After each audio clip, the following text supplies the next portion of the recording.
de eso, de que realmente debía haber un equilibrio entre la juventud y la experiencia, ¿no? En el Japón, evidentemente, la gente mayor es muy venerada y más bien las empresas también tienen estos comités de sabios con gente que ya se ha jubilado. En África también hay un proceso similar, entonces la idea es no caer en esos excesos, en esas intolerancias y más bien tener una parte mixta en la toma de decisiones, entre gente con mucha experiencia, pero también gente joven que tiene nuevas ideas, que no está todavía, digamos, contaminada por muchas cosas y que la política pública salga de esas visiones heterogéneas entre aquellos que recién están empezando a salir y tienen ideas nuevas y aquellos que ya tienen la experiencia para decir sí, esto no, y que la política pública sea una mezcla de esas visiones compartidas. Esto está en cambio todos los problemas de la inteligencia artificial y por eso se pidió una moratoria, porque cuando ves por ejemplo los libros de Yuval Harari, ¿no es cierto?, Nexus, te das cuenta que el riesgo detrás de esto es importante, el riesgo de manipulación. La IA no tiene, digamos, emociones, no es un ser humano, no tiene conciencia, pero lo que se ha probado es que a pesar de eso, la IA es, puede manipular y puede hacerte creer que tiene sentimientos, que le da pena, ¿no es cierto?, y puede seducirte y manipularte para que tú hagas una cosa que la inteligencia quiere. Entonces es un tema muy peligroso, eso podemos ver en varias películas. También la violencia es extrema, hay problemas de recursos, ya no hay recursos, no hay energía, se pelean por los combustibles. Entonces yo digo, ¿cómo sería un futuro? El agua, lo que decíamos de Tikal, el tema del agua de los mayas. Entonces te das cuenta que en el futuro también podemos llegar a vivir eso. Y sociedades como Haití, por ejemplo, es el caso más cercano que yo tengo en mente ahorita. Ese escenario Mad Max es el Haití del 2025. Graves problemas de deforestación, graves problemas de agua, violencia extrema contra las mujeres, las pandillas que controlan el 80% del territorio. Te das cuenta que es tierra de nadie. Pero eso ya en la ficción, ya con Mad Max ya se venía trabajando. Y deje gobernar y que el gobierno haga lo que quiere. Y eso es muy peligroso. Entonces el gobierno totalitario sabe que lo que tiene que hacer es que la gente esté feliz, distraída en cosas superficiales, mientras él hace el otro. Y en Colombia eso era reflejado en una cosa muy curiosa, que era que las leyes que eran polémicas y que debían ser aprobadas por el Congreso colombiano, eran aprobadas durante partidos de fútbol de la selección. Entonces cuando la gente estaba divirtiéndose, gritándose los goles de la selección, en el Congreso se aprobaban leyes contra el pueblo. Entonces alguien me decía, civilización que no debería extinguirse. Los mayas tenían un conocimiento tan avanzado por la época que tú decías, esos tipos van a vivir 1000 años o 2000 años, y no fue así. Entonces la primera cosa es el tema de la arrogancia, ¿no es cierto? No importa cuánto conocimiento acumules y tecnología acumules, puedes extinguirte. Y la segunda cosa es aprender de por qué se extinguieron. Entonces una de las razones, entre otras razones, de la extinción de los mayas, de la civilización, es el agua.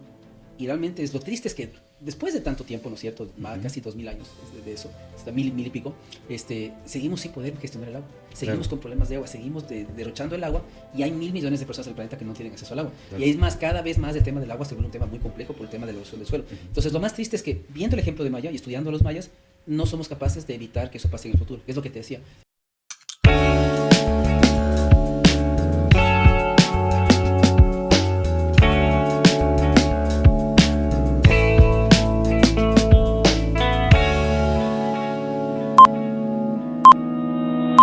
Bienvenidos a Otra Perspectiva Podcast. Soy Julio Melgar y hoy tenemos un episodio bastante interesante. Tenemos un invitado de lujo el día de hoy en este episodio y quiero compartirles que se encuentra Jean-Paul Pinto. Él es ecuatoriano, es ingeniero comercial con más de 20 años de experiencia profesional, ha sido docente, capacitador en temas de construcción de escenarios, de prospectiva, generación de innovaciones de ruptura, y de igual manera ha sido conferencista internacional en más de 10 países, es profesor de posgrados en universidades en Ecuador y Colombia, tiene una maestría en marketing por la Universidad de Toulouse, un máster en ciencias de gestión con enfoque y generación de escenarios por la Universidad aquí voy a pronunciar, pero es SNAM de París, y una maestría de seguridad y defensa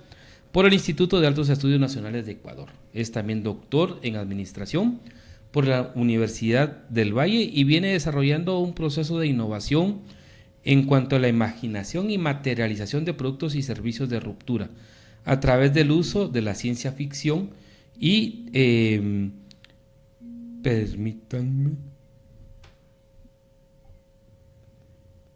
y diseño especulativo, y es autor de 4 libros, 2 de ellos, uno de ciencia ficción y diseño especulativo, y se ha dedicado también a los estudios de futuro y el uso de herramientas para poder explorar el mismo, y 2 que están vinculados a la ciencia ficción, 2050 y diálogos sobre el colapso, de los cuales del primer libro vamos a poder hacer la conversación de este primer segmento de este episodio con Jean-Paul. Jean-Paul, un gusto conocerte y saludarte, bienvenido a Guatemala. Espero que tengas una muy buena impresión del país. Creo que es primera vez o ya has estado en nuestro país. Sí, sabes, gracias por la invitación, gusto estar acá. Mira que no es la primera vez, ¿no?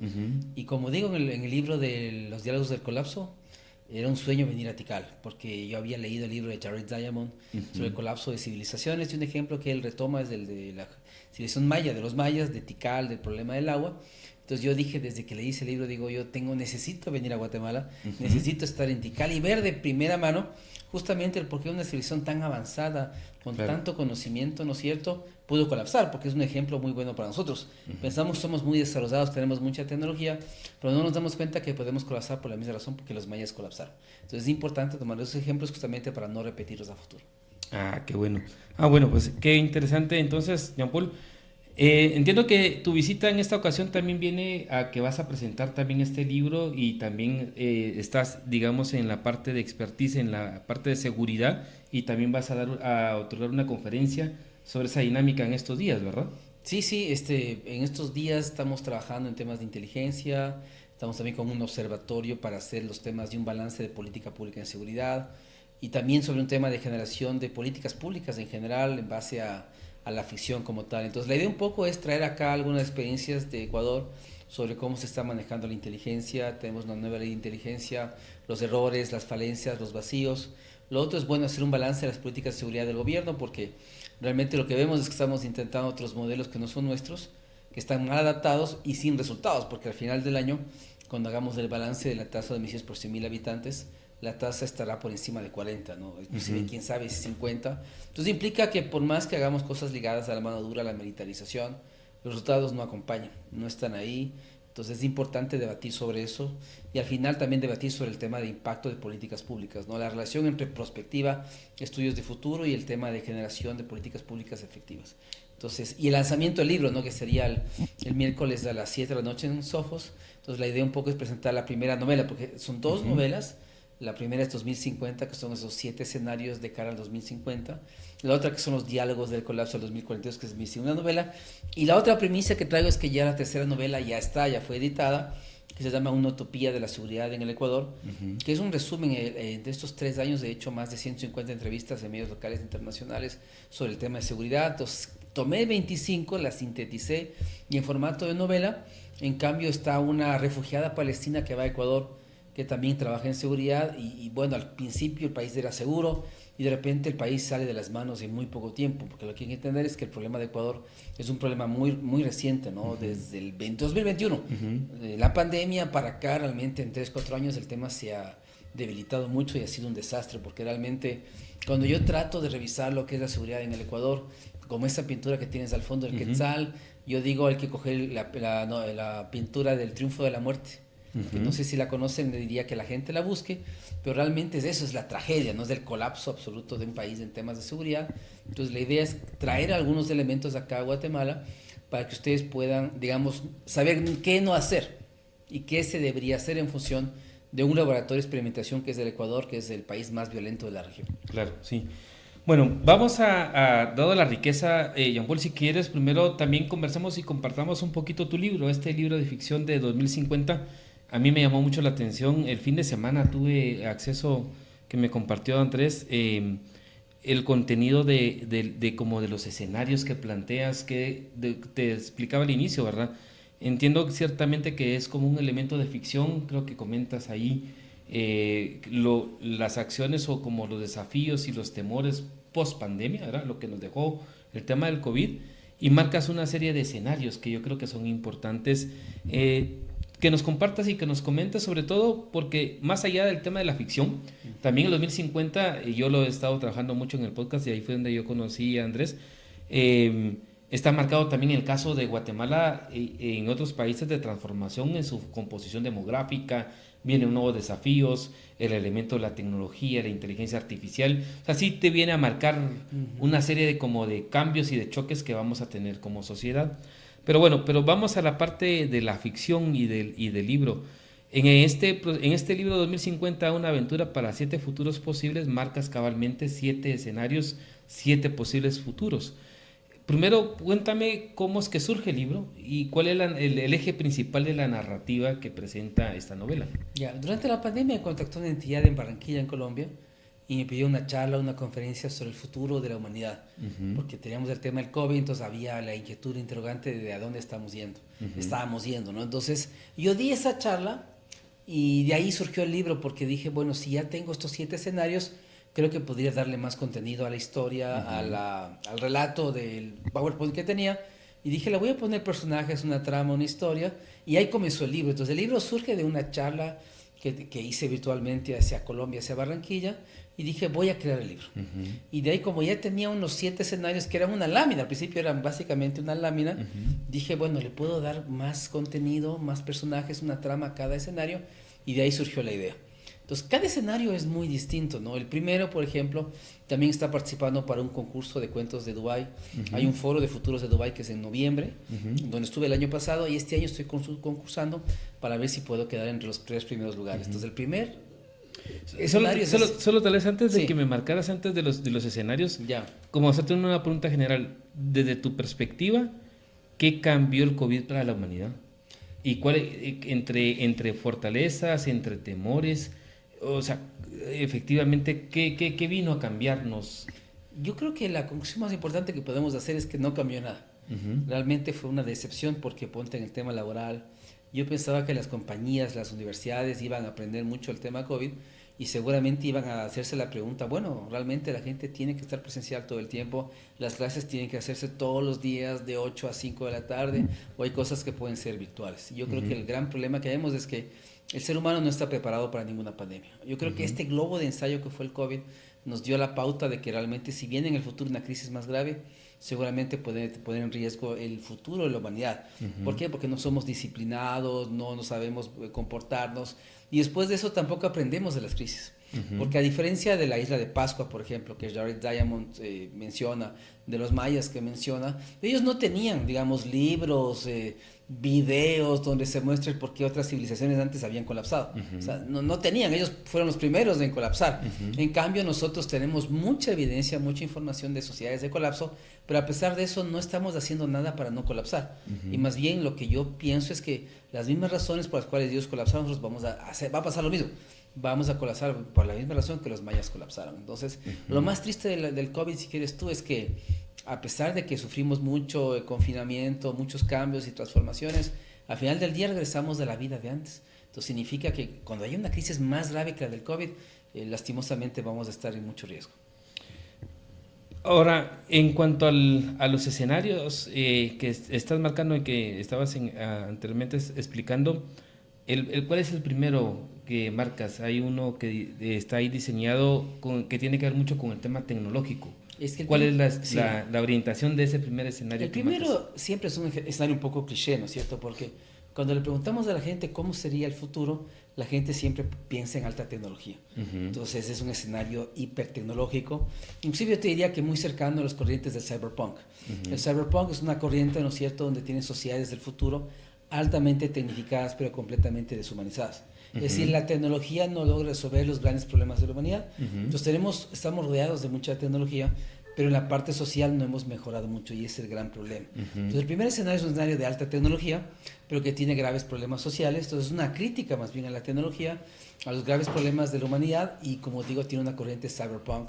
Pero sí, una opción que yo acepto es que un primer escenario del 2050 es que vivamos en una sociedad hipertecnológica, rodeados de tecnologías, pero el gran riesgo que hay detrás de todo eso es la deshumanización de la sociedad. Yo te comentaba al inicio antes de la grabación del episodio que a mí este capítulo me llamó la atención, pero me llamó la atención más en el sentido, obviamente estamos en esta lógica de mayor innovación, inteligencia artificial. En el caso de los hogares ya te marcan el tema de cómo desde una aplicación puedes tener tu control en tu hogar en el tema hasta de hacer un café, o bueno, de tener sistemas de seguridad u otras cosas más por el estilo.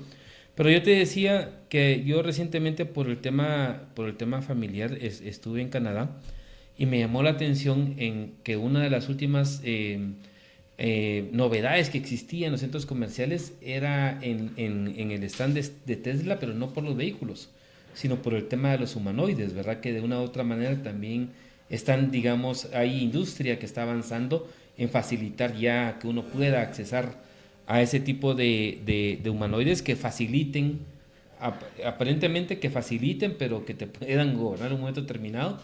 el funcionamiento, tu desarrollo en el hogar, ¿verdad? Y te lo mencionaba, por ejemplo, en sociedades como estas, desarrolladas, Estados Unidos, Canadá, Europa, en donde tienen ya, digamos, mucha gente mayor, y en la lógica de la independización en que los hijos se van y ya se quedan las personas mayores, ¿verdad? Y que de una u otra manera creo que ahí hay un mercado captivo en donde sí habría como mercado, valga la redundancia, para este tipo de tecnología.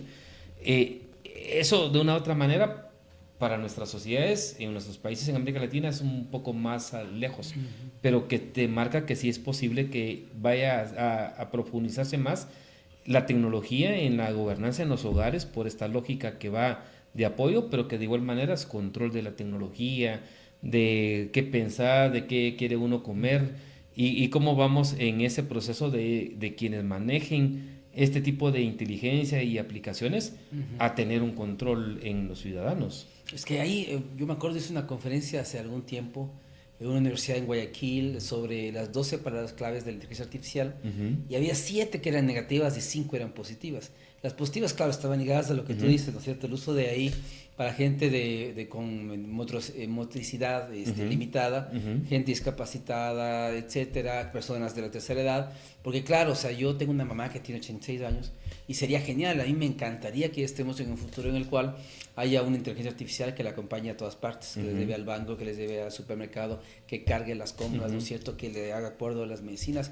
Para mí ese tipo de evolución me parecería que sería lo ideal.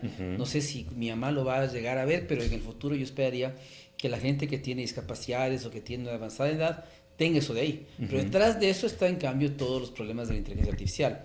Y por eso se pidió una moratoria, porque cuando ves, por ejemplo, los libros de Yuval Harari, ¿no es cierto?, Nexus, te das cuenta que el riesgo detrás de eso es importante, el riesgo de manipulación. La IA no tiene, digamos, emociones, no es un ser humano, no tiene conciencia, pero lo que se ha probado es que a pesar de eso, la IA es, puede manipular y puede hacerte creer que tiene sentimientos, que le da pena, ¿no es cierto? Y puede seducirte y manipularte para que tú hagas una cosa que esa inteligencia quiere. Entonces es un tema muy peligroso. Eso podemos ver en varias películas de ficción. En Ex Machina, por ejemplo, es fantástico, ¿no? Una robot con inteligencia artificial que logra manipular a un ser humano para que termine de matar a otro. En el tema también de las novelas de Arthur C. Clarke, Odisea del Espacio 2001, igual. Sinescal, que es una inteligencia artificial que viaja al espacio con unos astronautas y en mitad del viaje se da cuenta que ellos no van a poder cumplir la misión, que él sí, y los mata, y los mata casi todos. En el libro de Dan Brown también el origen igual, el personaje principal es una AI, pero realmente que sin ética y valores termina haciendo un montón de cosas negativas. Y en tema de los humanoides, ahí en cambio hay Philip Dick, un escritor de ciencia ficción de los años 50, que tiene una novela que es culto en la ciencia ficción, que es Sueñan los androides en ovejas eléctricas, y eso basado en las películas de Blade Runner también, que son un culto en la ciencia ficción, donde hay los replicadores. Es decir, ahí y esa fue la pregunta que Alan Turing se hizo durante la Segunda Guerra Mundial, al final, cuando ya nos salvó de los alemanes, porque él permitió ahorrar 6 años, nos ahorró 6 años de guerra con lo que descubrió, y él decía, bueno, en el futuro el gran desafío va a ser descubrir la diferencia entre un humano y una máquina, y se hace el test de Turing, y ahí se basó eso el tema de la película, porque en esta película de ficción el gran reto era establecer quiénes eran realmente humanos y quiénes no, porque hubo una rebelión de los replicadores y le estaban matando a los seres humanos, pues había que reconocerles para eliminarles uno a uno. Entonces, ese no es un tema menor. Cuando pensábamos, ¿no es cierto?, hace 10 años veíamos la película de Terminator, ¿no es cierto?, nos parecía tan irreal.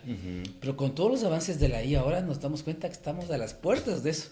Y que realmente inclusive los gobiernos totalitarios podrían usar la inteligencia artificial para sus beneficios, pero al final la que terminaría gobernando es la inteligencia artificial y manipulando el gobierno de turno. Entonces, yo te diría que hay que tener mucho cuidado. Hay beneficios, por supuesto que sí, pero los riesgos también son enormes.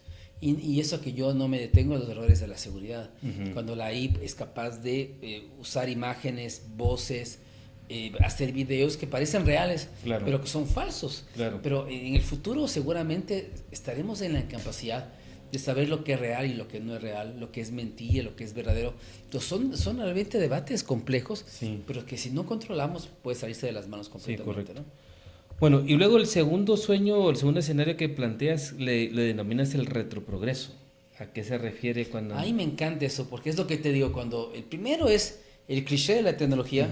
El segundo es, oye, pero en el futuro tal vez no, puede que no haya tecnología o haya un menor rol de la tecnología en la humanidad. Entonces implica un escenario en el cual habría más contacto con la naturaleza, más armonía, un regreso a vivir, ¿no es cierto?, en la parte rural, ¿no es cierto?, hacer un equilibrio ecológico más grande y seguramente un uso de menos tecnología, porque el futuro también puede ser un futuro mucho más ligado a la naturaleza y mucho menos ligado a la tecnología. Entonces ahí hago yo un análisis de cómo sería este mundo en el 2050, donde los seres humanos se dan cuenta que la tecnología no es la solución, Claro. no son los problemas de la humanidad, y deciden crear una mejor armonía y equilibrio con la naturaleza, y eso pasa por un menor uso de tecnología. Entonces, es mi mes favorito realmente. Yo creo sinceramente que realmente el lugar más peligroso para vivir es una ciudad.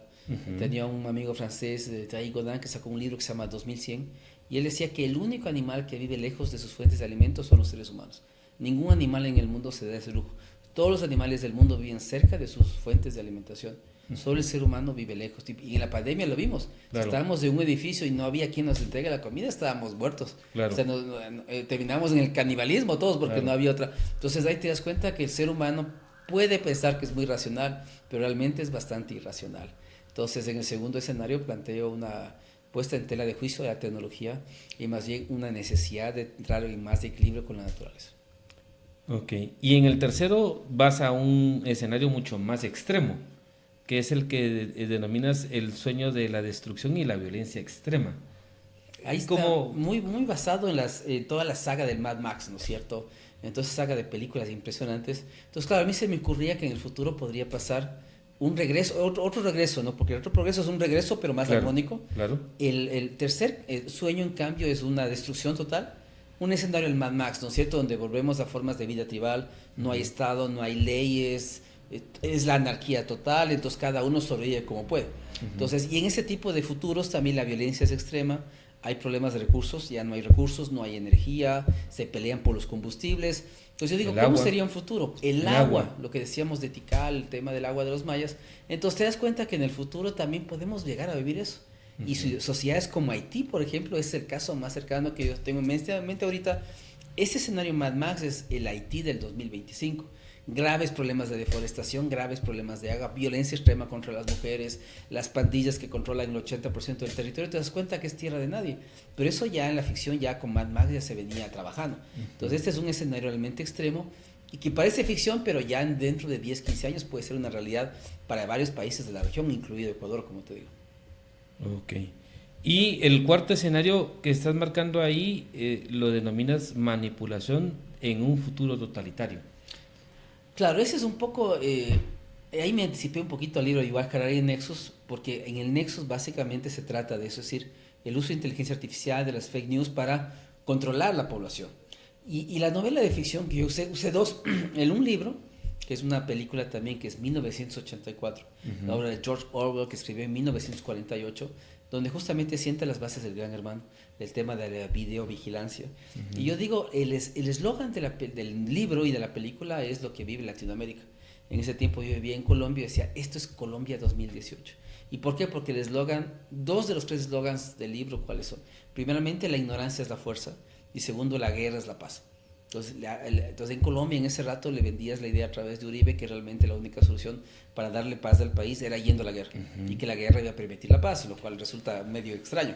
Y lo segundo... Y que es un poquito también de repente un poco en el tema de lo que estamos viendo en Gaza, con el tema de Israel, de igual manera. Sí, claro, es una locura, ¿no? Porque inclusive ex generales y directivos del ejército israelí le piden al gobierno que cese la guerra porque lo único que está haciendo es eliminar cualquier posibilidad de que los rehenes salgan con vida, porque hay varios rehenes que todavía están en poder de Hamas. Entonces es una locura, ¿no? Pensar que a través de la guerra podemos conseguir la paz. Pero eso ya lo dijo George Orwell en 1948. Y el otro es la ignorancia es la fuerza, y el tema de la manipulación. Entonces lo que me interesa es que los ciudadanos estén controlados, además que se diviertan, porque en la novela de George Orwell, así como en la película de V for Vendetta, el argumento del gobierno totalitario, ¿cuál es? Que la gente esté feliz. Entonces le das el pan gratuito, le das espectáculos públicos, la lotería, inclusive el uso del porno, o sea, de un montón de cosas para que la gente esté feliz, distraída y deje gobernar y que el gobierno haga lo que quiere. Y eso es muy peligroso. Entonces el gobierno totalitario sabe que lo que tiene que hacer es que la gente esté feliz, distraída en cosas superficiales, mientras él hace el otro. Y en Colombia eso era reflejado en una cosa muy curiosa, que era que las leyes que eran polémicas y que debían ser aprobadas por el Congreso colombiano eran aprobadas durante partidos de fútbol de la selección. Entonces, cuando la gente estaba divirtiéndose, gritándose los goles de la selección, en el Congreso se aprobaban claro, leyes contra el pueblo. Y claro. entonces eso permitía, ¿no es cierto?, distraer a la gente y que la gente no se concentre sobre los problemas graves del país. Pero esa es la estrategia. Entonces, entonces, los libros está plasmado de ficción, pero es lo que pasa en la realidad. Ahora, a mí el quinto escenario, el quinto sueño que colocas ahí en el libro me llamó mucho la atención y que lo denominas un comunismo de lujo. Ahora, ese de ahí es como el primero, Ajá. porque en el primero tengo un mundo hipertecnológico, en el quinto también, pero a diferencia del primero, en el quinto sí hay humanización. Entonces es el sueño de la tecnología y el italiano que teorizó sobre el comunismo de lujo lo decía claramente, ¿no es cierto? Es la utopía de las tecnologías. Entonces, ¿qué implica? Que es el buen uso de la tecnología permite que el ser humano deje de trabajar. Entonces, es un comunismo de lujo porque no vas a trabajar. Pero, ¿por qué no vas a trabajar? Porque las máquinas de los sistemas se encargarán de todo.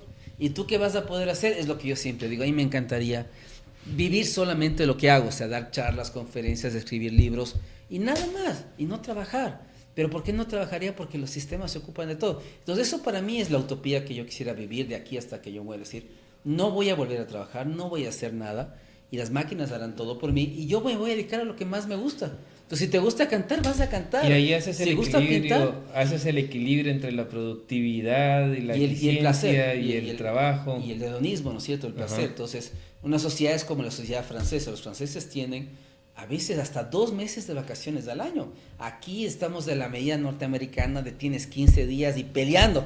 Allá los franceses se van al menos un mes y a veces 2 meses de vacaciones. Claro. Entonces, un equilibrio entre calidad de vida y trabajo.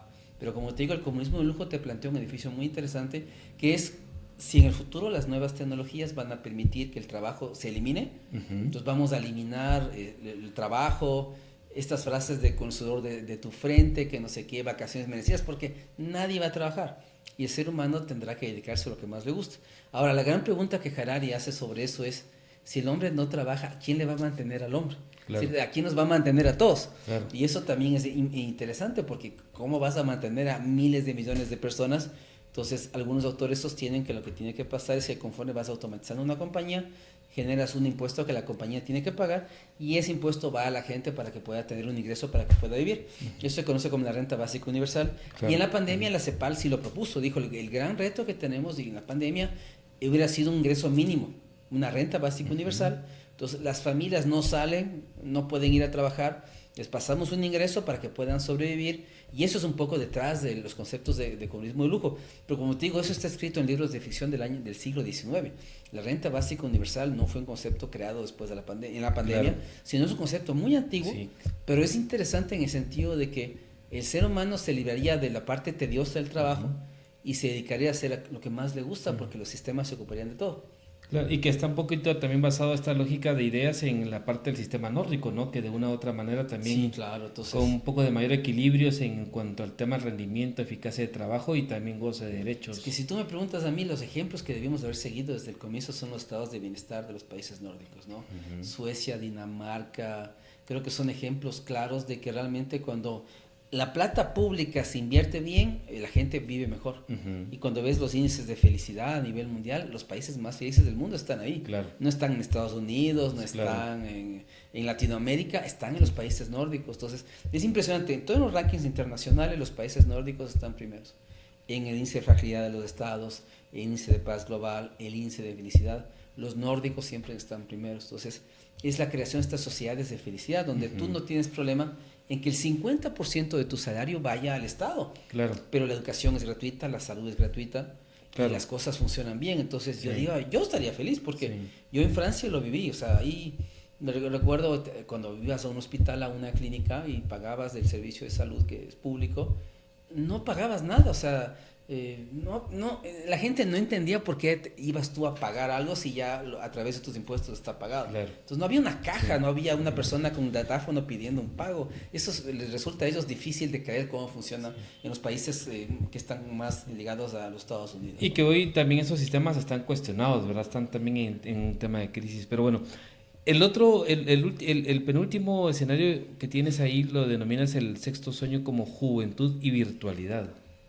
Hay en cambio es una cosa de un poco también polémica porque en el futuro lo que vemos es que hay cada vez más gente joven que ocupa los mejores puestos o que llega a posiciones más altas muy tempranamente.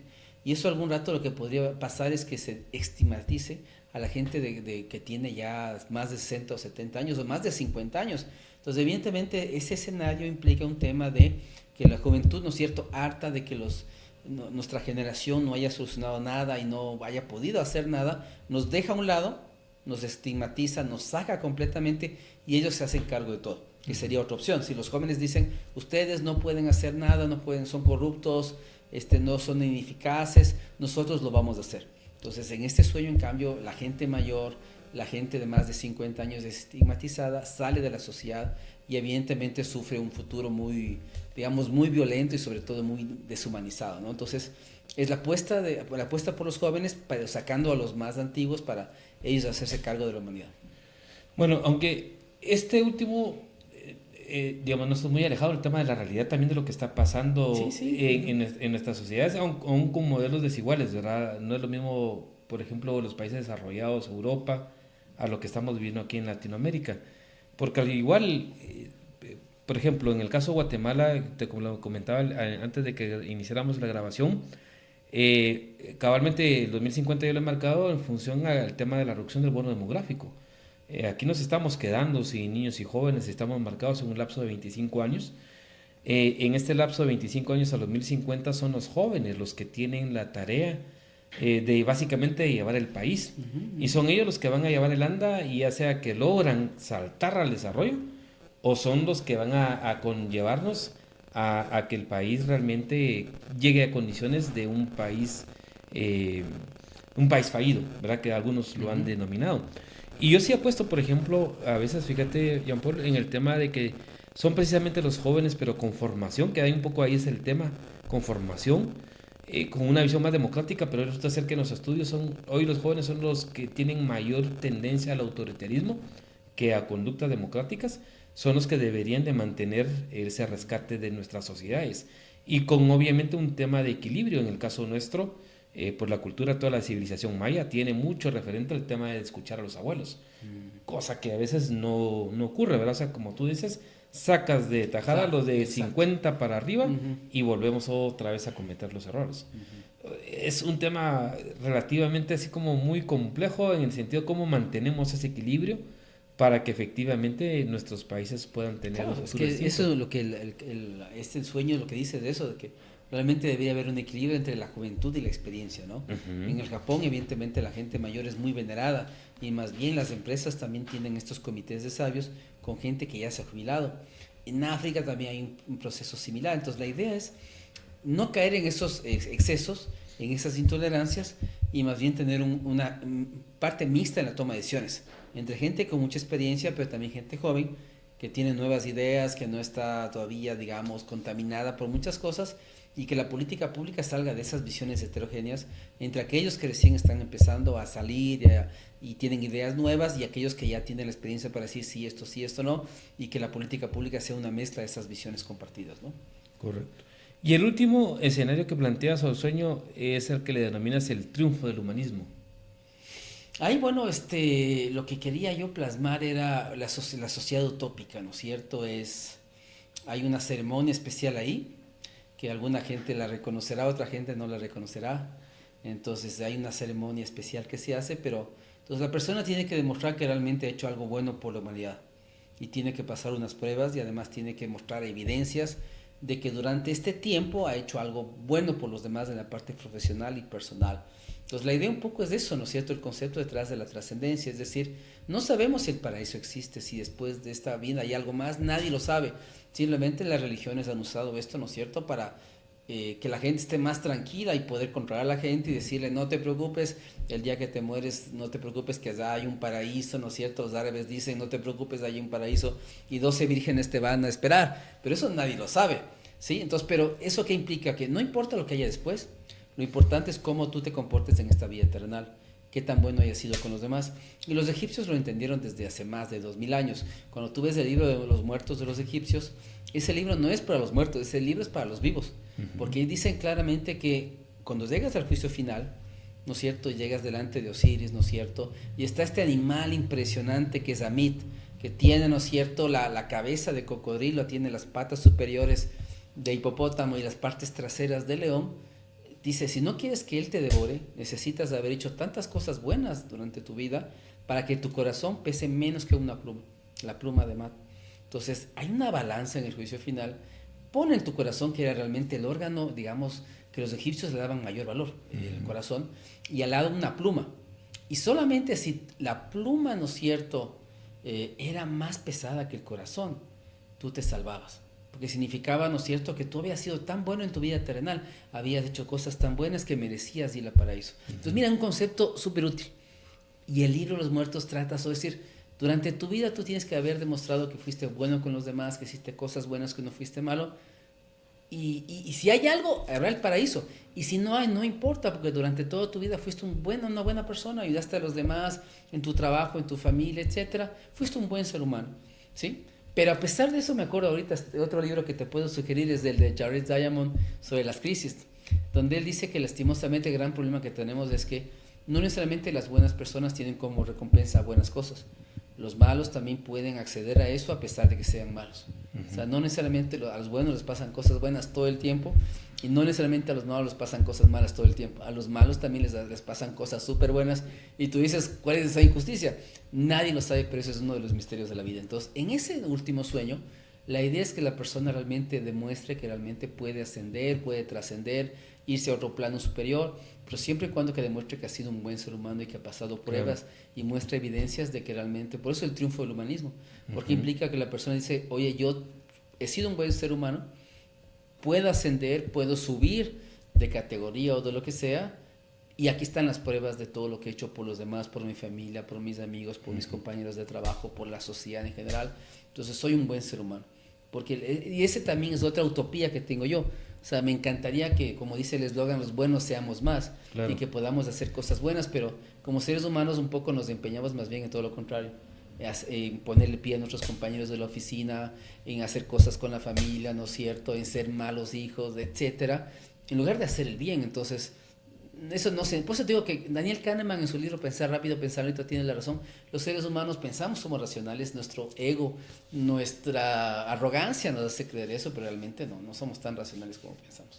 Sí, y ya para como ir cerrando esta parte de tu libro, yo tendría, digamos, como dos preguntas generales. Una, valores, se marca mucho también en función al tema de la naturaleza que hemos perdido como personas, como sociedad, pero muchas veces lo vinculan a la lógica religiosa, más en otras sociedades, como hablábamos un poco el tema de los nórdicos, marcan un proceso más de justicia, digamos, de justicia social alrededor de tu comunidad, de la persona, de la sociedad, para luego generar el tema del valor ya desde una percepción de una religión o otro pensamiento que uno puede tener.